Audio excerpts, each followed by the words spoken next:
गीता के अनुसार निमित्त मात्रम भव सवे साचिन, यानी मनुष्य तो निमित्त मात्र है, फिर उसे दोषी क्यों ठहराया जाता है। मोटर एक्सीडेंट होने पर भी कोई मोटर को दोषी नहीं ठहराता, वह तो चालक की कला की त्रुटि है। अतः भगवान से संचालित जीव को दोषी क्यों कहा जाता है। भगवान के इशारे के बिना पत्ता भी नहीं हिलता, तो मनुष्य को पाप का भागी बनाना कहाँ तक न्याय है। इसका सटीक और सही उत्तर क्या है, तो मित्रों जानने के लिए आपको पूरा वीडियो ध्यान से सुनना पड़ेगा। तो जय श्री कृष्ण मित्रों, स्वागत है कथामृत यूट्यूब चैनल पर। तो इस संबंध में वास्तव में भगवान ऐसा नहीं करते। योगेश्वर श्री कृष्ण कहते हैं कि अर्जुन न वह प्रभु करता है, न कराता है और न क्रिया के संयोग को ही जोड़ता है। मान लीजिए मित्रों वह नहीं करता हो, न कराता हो, किंतु जुगाड़ तो लगा सकता है, किंतु नहीं, वह क्रिया के संयोग को भी नहीं जोड़ता। इतने पर भी हे अर्जुन, जो लोग कहते हैं कि परमात्मा करता है, उनकी बुद्धि मोह से आच्छादित है, इसलिए वे कुछ ना कुछ कहते रहते हैं। वास्तव में भगवान नहीं करते। इसी को स्पष्ट करते हुए अध्याय 18 में वे कहते हैं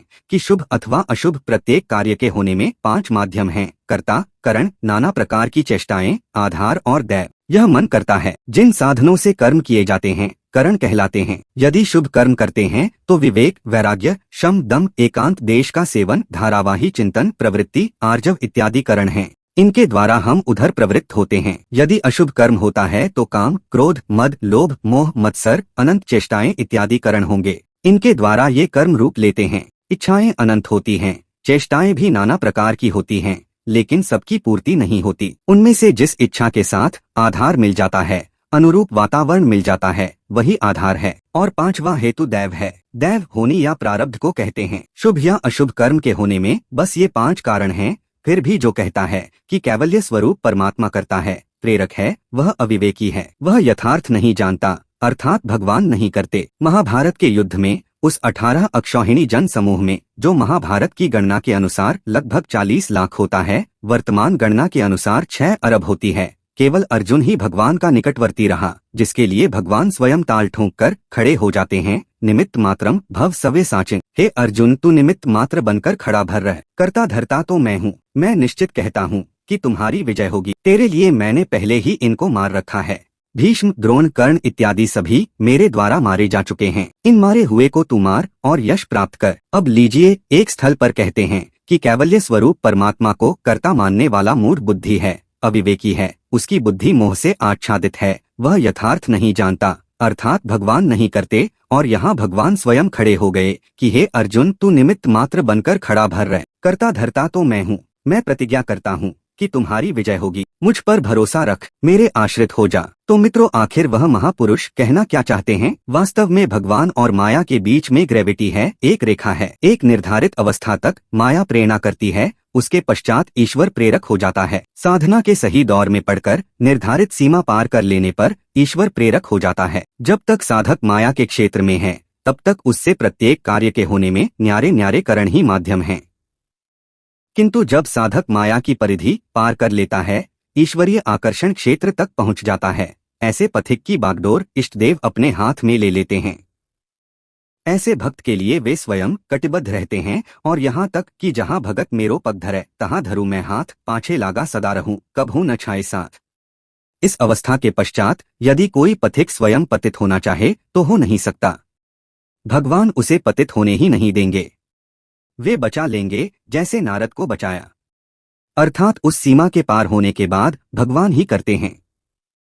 अतः प्रत्येक पुरुष को चाहिए, चाहे वह गृहस्थ आश्रम में रहे या कहीं भी रहे, प्रातः सायंकाल नियमित रूप से उस आराध्य देव के स्वरूप का चिंतन करे। रुचि के अनुसार किसी भी 2-2.5 अक्षर के नाम को ले ले। श्री कृष्ण ने तो ओम जपने का निर्देश दिया है। ओमित एकाक्षरम ब्रह्म व्याहरण अनुस्मरण। हे अर्जुन, ओम अक्षय ब्रह्म का परिचायक है, इसका तू जप कर और ध्यान मेरे स्वरूप का धर। मेरे अतिरिक्त अन्य किसी भी वस्तु का चिंतन न करते हुए निरंतर मेरा स्मरण कर। ध्यान मेरा और नाम ओम का जप, क्योंकि प्राप्ति के पश्चात प्रत्येक महापुरुष का नाम वही होता है जिसे वह प्राप्त है। अतः परमात्मा श्री कृष्ण योगेश्वर हैं, वे सद्गुरु हैं। अब कुछ लोग प्रश्न कर सकते हैं कि कृष्ण कृष्ण कहना यदि अपराध है तो जो लोग कृष्ण का जप करते हैं क्या वे भ्रम में हैं? तो इसका उत्तर है कि कृष्ण कृष्ण का जप करो, ऐसा योगेश्वर श्री कृष्ण ने नहीं कहा। इतना ही नहीं, अर्जुन को कृष्ण कहना अपराध प्रतीत हुआ। प्रारंभ में अर्जुन श्री कृष्ण को सखा मानता था, बुद्धि में कुछ उनको तेज अवश्य मानता था, किंतु धनुर्धरों में अपने को ही सर्वश्रेष्ठ मानता था। श्री कृष्ण का विराट रूप देखने पर अर्जुन बहुत भयभीत हुआ। वह गिड़गिड़ाने लगा, क्षुद्र त्रुटियों के लिए क्षमा याचना करने लगा। कहने लगा, भगवान, आपको न महर्षिगण जानते हैं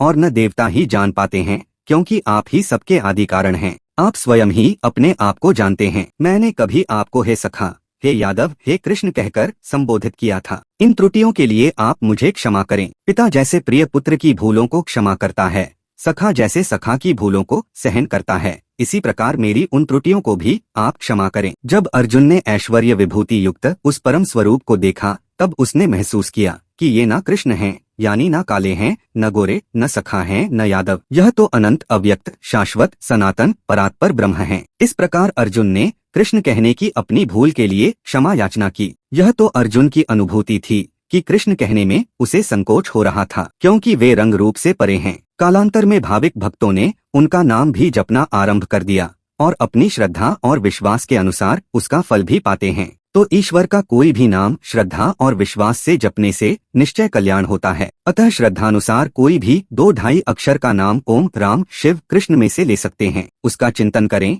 और उसी के अर्थ स्वरूप इष्ट का ध्यान करें। यदि सद्गुरु मिल जाएंगे तब तो सोने में सुगंधी है। वे नाम का जो वास्तविक प्रवेश है उसकी जागृति एवं संचार करा देंगे, जो यथार्थ है, जो आपके अभीष्ट मत में सहायक हो। ऐसे किसी के भी स्वरूप को पकड़ लें। इससे आपका पुण्य और पुरुषार्थ बढ़ेगा, जिससे आप धीरे धीरे प्रकृति के क्षेत्र से पार होते जाएंगे और जहाँ इष्ट के आकर्षण क्षेत्र में आप पहुँचे, तभी फिर वह प्रभु ही संचालक हो जाएगा। गीता के अध्याय 9 में श्री कृष्ण कहते हैं, हे अर्जुन, मैं अव्यक्त हूँ, सब में समान रूप में व्यापक हूँ। मेरा न कोई प्रिय है न अप्रिय है, किंतु जो मेरा अनन्य भक्त है वह मुझ में है और मैं उसमें हूँ। अर्थात भक्तों के लिए ही वे रथी हैं और प्रेरक रघुवंश विभूषण अवश्य हैं, किंतु सो केवल भक्तन हित लागी। भक्त के लिए भगवान सदैव तत्पर हैं। तो मित्रों, यह वीडियो यहीं तक। अगर आपके समझ में नहीं आया तो इस वीडियो को पुनः सुन सकते हैं।